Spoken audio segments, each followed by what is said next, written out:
ক্ষমতার একটা যৌক্তিক ভারসাম্যমূলক ব্যবস্থার জন্য উচ্চ কক্ষের ব্যাপারে আমরা আলোচনা করেছি। বিপুল অধিকাংশ রাজনৈতিক দল আমরা গণতন্ত্র মঞ্চের 31 দফা, বিএনপির 31 দফা যেটা আছে, যারা যুগপৎ আন্দোলনে ছিলাম এবং যারা এর বাইরেও যারা ছিলেন, বিপুল অধিকাংশ দল সংসদের নিম্ন কক্ষের পাশাপাশি উচ্চ কক্ষের ব্যাপারে সবার একটা সাধারণ মতৈক্যের জায়গাটা আছে। কয়েকটা দলের ভিন্ন মত আছে, আজকেও তারা সেটা আলাপ করেছেন।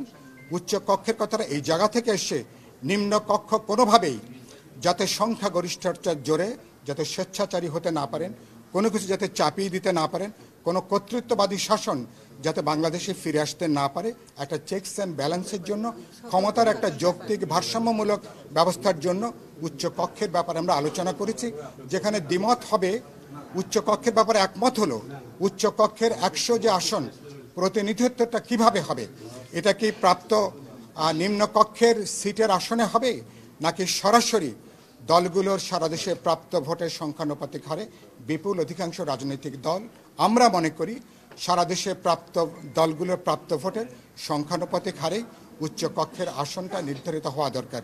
যদি কেবলমাত্র সিটের সংখ্যানুপাতিক উচ্চ কক্ষ হয়, তাহলে সেই উচ্চ কক্ষের তেমন কোনো কার্যকরী ক্ষমতা, তার কোনো রাজনৈতিক বা নৈতিক কোনো ক্ষমতা থাকে না। এগুলো আলোচনা হবে।